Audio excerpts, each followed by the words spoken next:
सज्जनों, लालच देने वाले लोग तो आपको बहुत मिलेंगे, आपको भटकाने वाले बहुत मिल जाएंगे, अनेक उपाय बताने वाले आपको बहुत मिल जाएंगे, लेकिन भगवत दर्शन इसी 7 दिन के अंदर आपको होगा। लेकिन जो श्रोता के जो लक्षण हैं, हमको और आपको दोनों को मिलकर के इस यज्ञ को पूर्ण करना होगा। अब इस यज्ञ की जिम्मेदारी केवल हमारे परीक्षित जी के ऊपर नहीं है, अब इस यज्ञ की जिम्मेदारी समस्त ग्राम वासियों और क्षेत्र वासियों के ऊपर है, क्योंकि यज्ञ का पूर्ण होना परम आवश्यक होता है। तो आइए हम सब लोग महात्मा की कथा में प्रवेश करते हैं।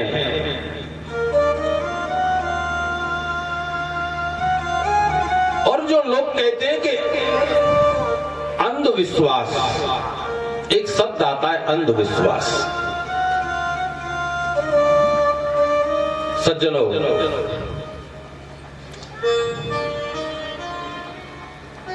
देखो,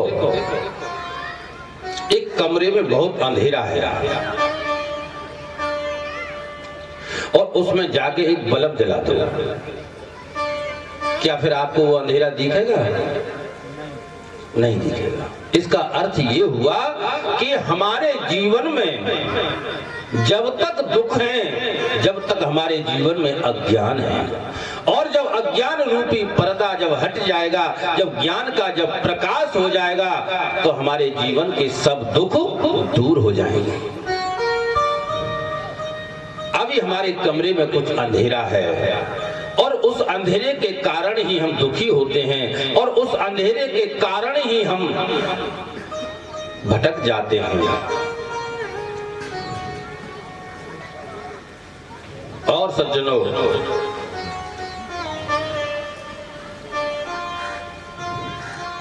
सबसे पहले इस श्लोक में वेद व्यास जी महाराज ने बड़ी सुंदर व्याख्या की है भगवान के स्वरूप की।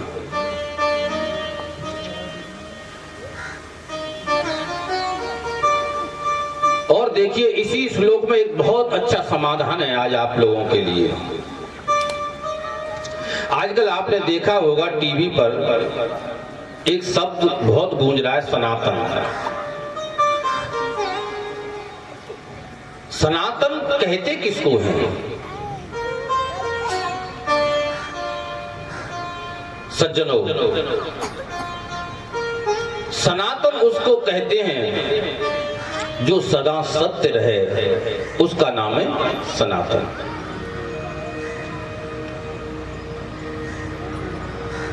और कुछ लोग भेद करते हैं कि ये सनातनी है, हम सनातनी नहीं है। तो सज्जनों, पूरा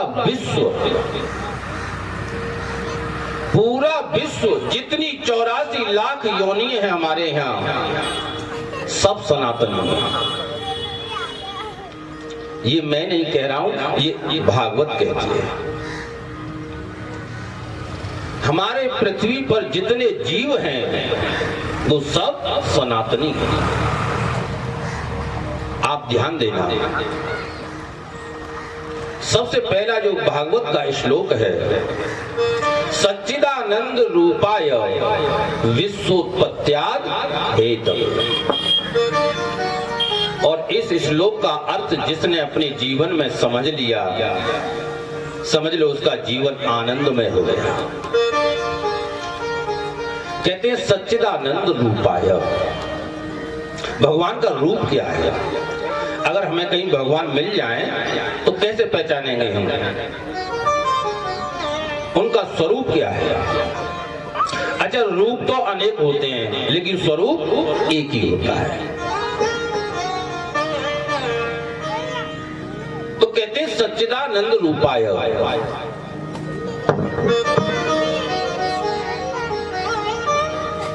सत, चित और आनंद।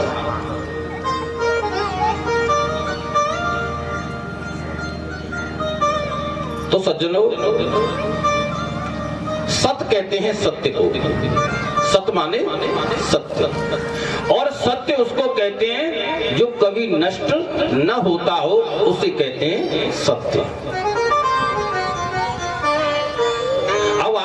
दृष्टि घुमाओ संसार में, ऐसी कौन सी वस्तु आपको दिख रही है जो कभी नष्ट ना हो?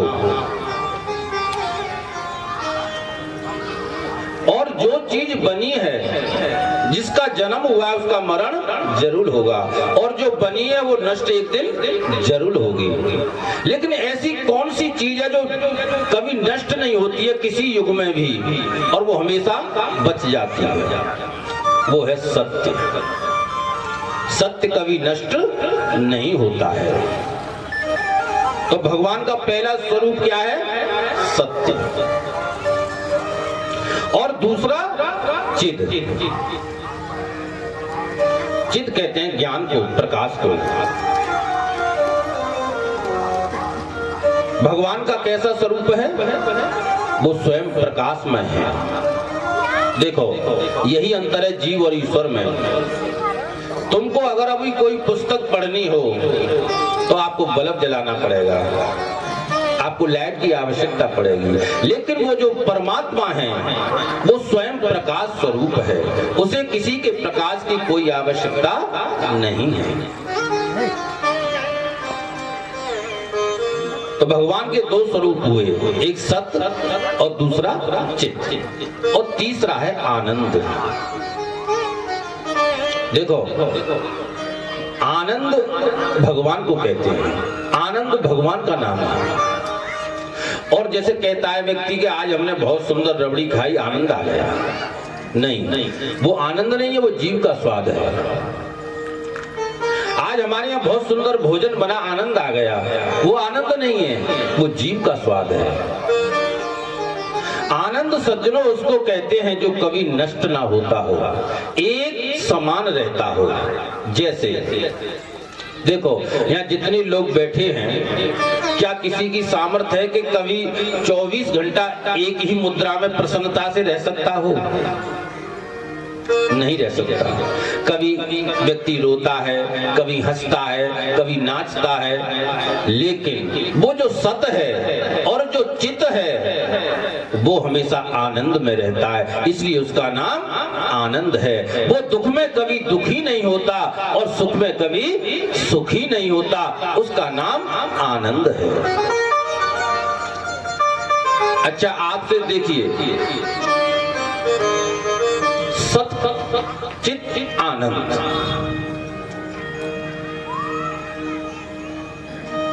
यहां इतने लोग बैठे हुए हैं सज्जनों, आपको किसी को भी आज से 20 पीढ़ी पहले के किसी बाबा का नाम याद है आपको? अपने परिवार में किसी को? कोई नहीं होगा। 20 तो छोड़ो, 10 पीढ़ी पहले का नाम नहीं बता सकते आप अपने दादाओं का। इसका अर्थ ये है कि ये सब नष्ट हो गए, समाप्त हो गए, क्योंकि इनका जन्म हुआ था। इसीलिए तो हमको याद नहीं है। लेकिन हमको राम क्यों याद है, हमको कृष्ण क्यों याद है, हमको शिव क्यों याद है? जबकि राम जी का जन्म तो त्रेता में हुआ था, भगवान श्री कृष्ण का जन्म तो द्वापर में हुआ था, और शिव के तो जन्म की पता भी नहीं है, उनको अनादि कहते हैं। लेकिन आज भी हम भगवान शिव की पूजा करते हैं, भगवान श्री राम की पूजा करते हैं, श्री कृष्ण की पूजा करते हैं। तो कोई कहे कि भगवान नहीं है तो उससे ये जरूर पूछना चाहिए कि तुम भगवान नहीं है तो उसका नाम क्यों ले रहे हो? इसका अर्थ है सज्जनों कि कृष्ण और राम ये किसी भी युग में कभी नष्ट नहीं हुए। और आप जिसको भगवान मानो, शास्त्र देखिए बहुत सुंदर मार्ग दिखाता है, अज्ञान को हटाता है। आप उसकी पूजा करो जो सत्य हो, जो कभी नष्ट ना होता हो। ऐसे तो राम हैं, कृष्ण हैं, जो किसी भी युग में, किसी भी प्रलय में समाप्त नहीं होते। इसका मतलब ये सत्य है। हम सत्य नहीं हैं, हमारा तो नाश एक दिन हो जाएगा, लेकिन जो हमारा नाम है वो कभी नष्ट नहीं होगा। तो भगवान का स्वरूप कैसा है? सत्य, चित्त और आनंद। वो सत्य है, स्वयं प्रकाशमय है और आनंद है। और जो सनातन की जो बात आती है तो कहते हैं कि विश्वोत्पत्त्याद हेतवे। देखिए, वो विश्व की उत्पत्ति करता है, विश्व का पालन करता है, विश्व का संहार करता है, ना कि वो भारत का जन्म देता है या किसी देश को देता है। विश्वोत्पत्त्याद हेतवे, पूरे विश्व की उत्पत्ति कौन करता है? सत्य, चित्त, आनंद। तो जब सबको भगवान ने बनाया है, जब सबको परमात्मा ने बनाया है, और परमात्मा का एक नाम सनातन है, सनातन का अर्थ ये होता है जो कभी नष्ट न होता हो, तो सब सनातनी हुए या नहीं? हर जीव सनातनी है। लेकिन सज्जनों, आज कुछ लोगों ने अज्ञान के कारण, उनको ज्ञान तो होता नहीं, इसलिए समाज को भटकाने का काम करते हैं, समाज में विद्वेष फैलाने का काम करते हैं। हम सब पूरे विश्व के जीव सनातनी हैं, क्योंकि हमारी जो रचना हुई है, हमारी जो उत्पत्ति हुई है, वो परमात्मा के द्वारा हुई है। और वो परमात्मा कौन है? वो सत्य, चित्त, आनंद है।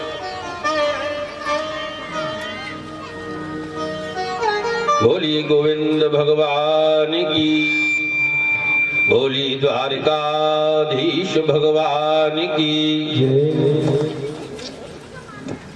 और सज्जनों, आज प्रथम दिन की कथा है, महात्मा की थोड़ा ज्ञान की कथा है, और ज्ञान में थोड़ा रस कम होता है, थोड़ा नीरस होता है। लेकिन सज्जनों, जीवन में हमारे में काम ज्ञान से ही चलेगा, उद्धार हमारा ज्ञान से ही होगा, और हमें जो भगवत प्राप्ति होगी वो ज्ञान से होगी। क्योंकि अब तक जो हम दुखों को भोग रहे हैं, उसका मूल कारण अज्ञान है। तो भगवान का कैसा स्वरूप है? सत्य, चित्त, आनंद। और वो विश्व की उत्पत्ति करते हैं और विश्व का पालन करते हैं, और जब उनकी भ्रुकुटी तनती है तो अंत में भगवान उसका संहार करते हैं। जैसे देखो, हमारे हाथ में ना तो जन्म है और ना मरण है। इसका अर्थ यह है कि हमें जन्म देने वाला कोई और है, और हमारी मृत्यु का भी निर्णय करने वाला कोई और है। उसी का नाम सनातन है। सनातन भगवान का नाम है। सनातन भगवान को कहते हैं। उसका सनातन का किसी एक व्यक्ति से, किसी से कोई मतलब नहीं है।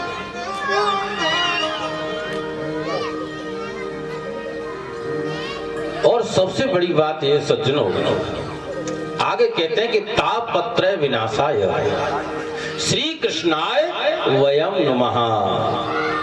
हम उस श्री कृष्ण को नमस्कार करते हैं सब लोग, जो सत्य, चित्त, आनंद है, जो विश्व की उत्पत्ति करता है, विश्व का पालन करता है, विश्व का संहार करता है। श्री कृष्णाय वयम नमः। हम सब मिलकर के भगवान श्री कृष्ण को प्रणाम करते हैं, नमस्कार करते हैं। तो किसी ने पूछा कि ये तो ठीक है कि वो सत्य, चित्त, आनंद है, लेकिन हम उन्हें नमस्कार करें, हम उन्हें प्रणाम करें, हमें क्या प्राप्त होगा? तो सज्जनों, ध्यान से सुने। तापत्रय विनाशाय, तीन जो है ताप होते हैं, या ये कह लो 3 पाप होते हैं, और उन 3 तापों से सज्जनों संसार का कोई जीव नहीं बच सकता। तापत्रय, देखो रामायण में भी लिखा है तुलसीदास जी ने, दैहिक, दैविक, भौतिक तापा।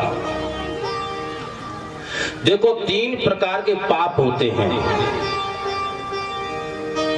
और उन 3 प्रकार के तापों में ही संसार के समस्त पाप दुख आ जाते हैं। जैसे सबसे पहले आध्यात्मिक, आद दैविक और आद भौतिक। देखो, आध्यात्मिक ताप किसको कहते हैं सज्जनों? और इस यज्ञ की एक विशेष बात और है, जो यज्ञ आपके यहाँ प्रारंभ होने जा रहा है सज्जनों, कि अगर वास्तव में इस महात्मा की कथा के अनुसार जो व्यक्ति 7 दिन यहाँ कथा सुनेगा, तुम्हें कुछ करने की जरूरत नहीं है। जो व्यक्ति अपनी निर्धनता नष्ट करना चाहता है, जो अपनी गरीबी दूर करना चाहता है, वो मेरी बात माने 7 दिन, उसकी 7 दिन के अंदर निर्धनता दूर होगी। ये मैं व्यासपीठ से कह रहा हूं। लेकिन यहाँ के जो नियम हैं उनका पालन आपको करना होगा। और जो अपने के जीवन में अपने को समझते हैं कि हमें ज्ञान नहीं है, अज्ञानी हैं, वो 7 दिन कथा सुने, उनका ज्ञान का प्रकाश उनके जीवन में आएगा। और जो व्यक्ति रोगी है, वो 7 दिन यहाँ कथा सुने भागवत की, वो निरोगी होगा। लेकिन सज्जनों, नियमों का पालन तुम्हें करना होगा। जिनको संतान नहीं है उनको संतान की प्राप्ति होगी, जिनको ज्ञान नहीं है उन्हें ज्ञान की प्राप्ति होगी, जिनके पास धन नहीं है उनको धन की प्राप्ति होगी। ये वो कथा है श्रीमद् भागवत की। ये सज्जनों कोई पुस्तक नहीं है भागवत की। लेकिन सज्जनों, अभी आगे मैं बताऊंगा, आपको नियमों का पालन करना होगा। और अगर न हो ऐसा आपके साथ तो मुझे पकड़ लेना 7वें दिन। जो भगवान का दर्शन चाहते हैं कि हमें भगवान का दर्शन हो, वो भगवान के दर्शन की इच्छा से कथा सुने। और जो धन की इच्छा चाहते हैं वो धन की इच्छा से सुने, क्योंकि ये कल्प वृक्ष है। इसके नीचे बैठकर के जो जैसी इच्छा करता है उसे वही चीज प्राप्त होती है।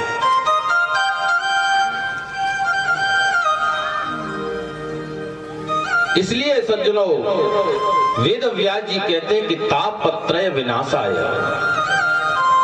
देखो, सबसे पहले ताप आता है आध्यात्मिक। जैसे किसी को बुखार आ गया, वो उसके हाथ की बात नहीं। शरीर में कोई रोग हो गया, ये उसके हाथ की बात नहीं है, वो रोक भी नहीं पाता। अनेक प्रकार के रोगों से लोग ग्रसित हैं। ये कैसे पाप हैं? ये आध्यात्मिक ताप है। और एक होता है आद दैविक। जैसे अभी किसी देश में भूकंप आया है, ये क्या है? ये देवी आपदा है, जो हमें देवताओं के द्वारा आपदाएं प्राप्त होती हैं। जैसे ज्यादा वर्षा पड़ गई, अन्न बेकार हो गया, ये किसके द्वारा दी गई कष्ट है? देवताओं के द्वारा। आध्यात्मिक आद दैविक और आद भौतिक। एक होता है तीसरा भौतिक। सज्जनों, जिन चीजों के लिए हम सुविधा के लिए बनाते हैं या जिन वस्तुओं को हम सुख के लिए लेते हैं, वही एक दिन हमारे दुख का कारण बन जाती हैं। जैसे कोई व्यक्ति बहुत महंगी गाड़ी लाया और उससे उसके साथ कोई दुर्घटना हो गई। ये क्या है? लाया तो वो सुख के लिए था, लेकिन वो उसके दुख का कारण बन गई। जैसे कभी देखा होगा आपने, कोई व्यक्ति सो रहा है और उसके ऊपर से पंखा गिर गया। पंखा लगाया तो हमने अपने सुख के लिए था, लेकिन वो उसके दुख का कारण बन गया। ये हमारे भौतिक दुख हैं। और संसार इन तीनों तापों से घिरा हुआ है। कोई रोग से घिरा हुआ है, कोई आपदाओं से घिरा हुआ है, कोई भौतिकता से घिरा हुआ है। चारों तरफ से जीव को दुखों ने घेर रखा है। इसी का नाम ताप है। लेकिन सज्जनों, श्रीमद् भागवत शास्त्र कहता है कि तापत्रय विनाशाय श्री कृष्णाय वयम नमः। हम अगर श्री कृष्ण का ध्यान करते हैं, श्री कृष्ण का स्मरण करते हैं, तो हमारे तीनों तापों का नाश हो जाता है। बोलिए गोविंद भगवान की।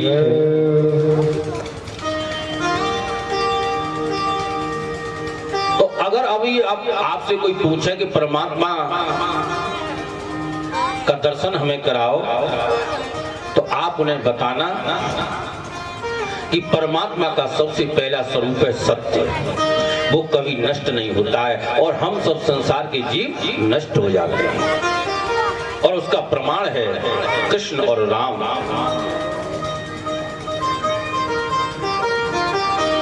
और वो विश्व की उत्पत्ति करता है। अच्छा एक बात बताओ आप, हमारे यहाँ परिवारों में जन्म होता है, क्या भगवान की इच्छा से जीव आ जाता है? प्राण कौन डालता है जीव में? हमारे द्वारा केवल मनुष्य शरीर की रचना तो हो सकती है, लेकिन जो इसके अंदर जो सिम पड़ा हुआ है आत्मा रूपी, वो परमात्मा के द्वारा प्राप्त होता है आज। और हमारा पालन कौन करता है? अगर आपको ये लगता है कि हम पालन करते हैं सज्जनों, तो ये भ्रम नहीं रहना चाहिए, क्योंकि जिन जीवों के हाथ पैर नहीं होते हैं उनका भी पालन होता है, जिनके माता पिता नहीं होते उनका भी पालन होता है। इसका अर्थ है सज्जनों, पालन करने वाला कोई और है और हम बिना इच्छा के मृत्यु को प्राप्त हो जाते हैं। इसका अर्थ ये हुआ कि मृत्यु भी चाहने वाला कोई और है। इसलिए सज्जनों कहते हैं कि तापत्रय विनाशाय श्री कृष्णाय वयम नमः। वेद व्यास जी कहते हैं कि हम सब मिल करके भगवान को कृष्ण को नमस्कार करते हैं।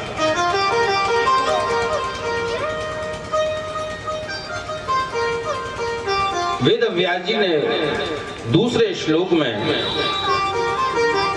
सुखदेव जी का स्मरण किया।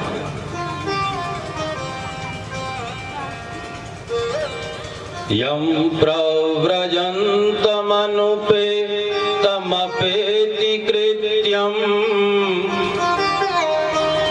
द्वैपायनो विरह कातरया जुहाव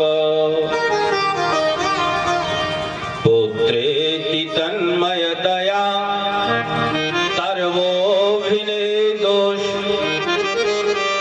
तम सर्वभूत हृदयं मुनिमानतोस्मि। वैसे तो देखो कथा आगे आएगी, सुखदेव जी व्यास जी के पुत्र हैं और इस भागवत को किसने लिखा है? वेद व्यास जी महाराज ने। देखो जीवन में महान बनना चाहिए व्यक्ति को, अच्छे कर्म करने चाहिए व्यक्ति को। देखो आपने समाज में देखा है कि पुत्र पिता को प्रणाम करता है या पिता पुत्र को प्रणाम करता है? बताइए। पुत्र करता है ना पिता को, लेकिन यहाँ सुखदेव जी का स्मरण कर रहे हैं वेद व्यास जी महाराज अपने पुत्र का।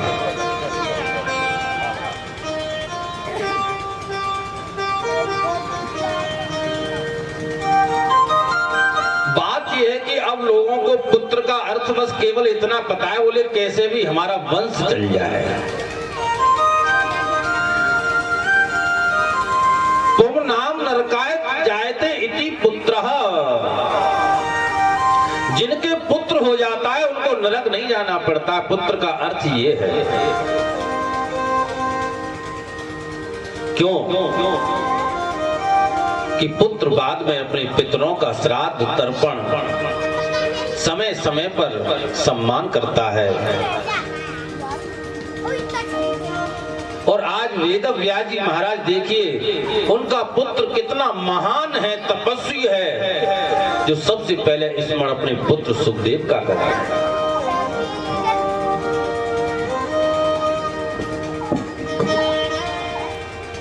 एक कथा आएगी, माता देवहूति अपने एक दिन पुत्र को नहला रही थी, स्नान करा करके चौकी पर जब बिठाया तो पुत्र ने कहा, माँ ये क्या कर रही हो तुम मेरे साथ? ये तो भगवान के साथ होता है, ऐसे भगवान को स्नान कराए जाते हैं, मैं तो आपका बेटा हूँ। बोले हाँ तू पुत्र जरूर है मेरा, लेकिन तू नारायण है, तू भगवान है साक्षात।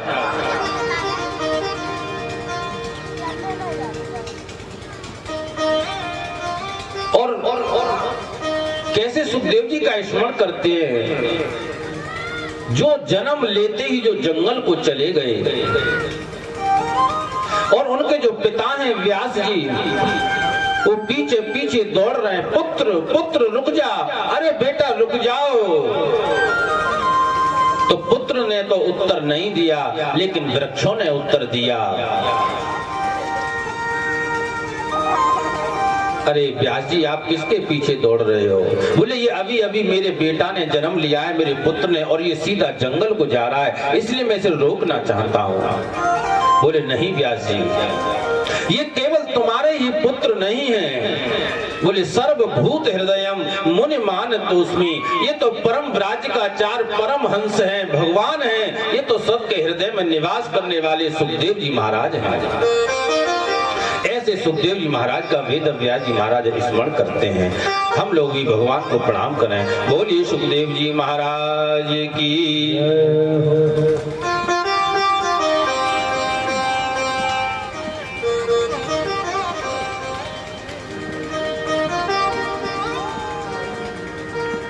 अब वेद व्यास जी महाराज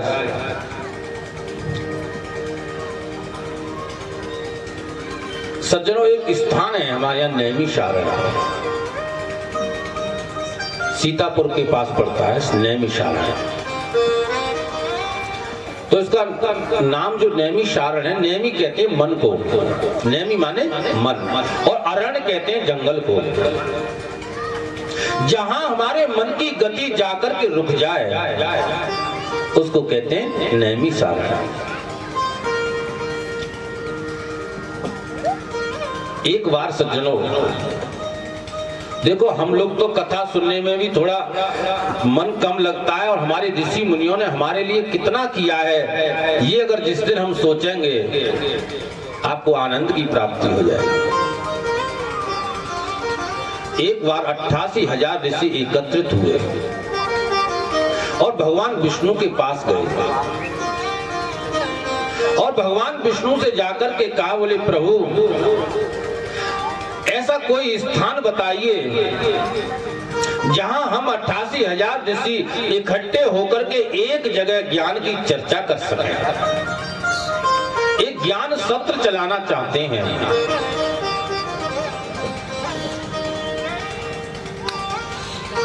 तो भगवान नारायण ने अपना चक्र छोड़ा सज्जनों, और चक्र छोड़ने के बाद कहा कि ये चक्र जहां जाकर के रुक जाए वही तुम्हारे लिए स्थान होगा। और वही भगवान विष्णु का चक्र, अरण्य कहते हैं जंगल को, और ये नैमिषारण्य का जो जंगल था उसमें आकर के वो चक्र गिरा, इसलिए उस स्थान का नाम पड़ गया नैमिषारण्य। और नैमिषारण्य की एक विशेषता और है सज्जनों, वहां के जो वृक्ष हैं उन वृक्षों को ही भगवान का स्वरूप माना है, उन्हीं को भगवान माना है। जैसे जल भगवान होता है, वायु भगवान होती है, आयु भगवान होती है, इसी प्रकार से जो नैमिषारण्य के जो वृक्ष हैं, जो जंगल है, उनको भगवान का स्वरूप माना है। जब भगवान विष्णु का जब वो चक्र वहां शांत हो गया तो वहां 88,000 ऋषि एकत्रित हुए। आज बहुत सुंदर कथा है सज्जनों, आप लोग ध्यान से सुनोगे। देखो, इस महात्मा की कथा बहुत कम लोग सुन पाते हैं, लेकिन सज्जनों मैं आपसे बार बार कहता हूं, इस महात्मा की कथा को ध्यान से सुनो, अभी बहुत आनंद आने वाला है आपको।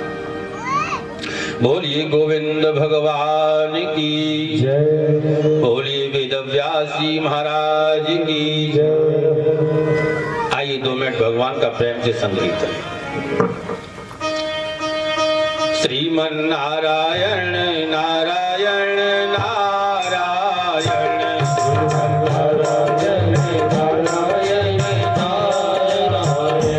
श्रीमन नारायण नारायण नारायण,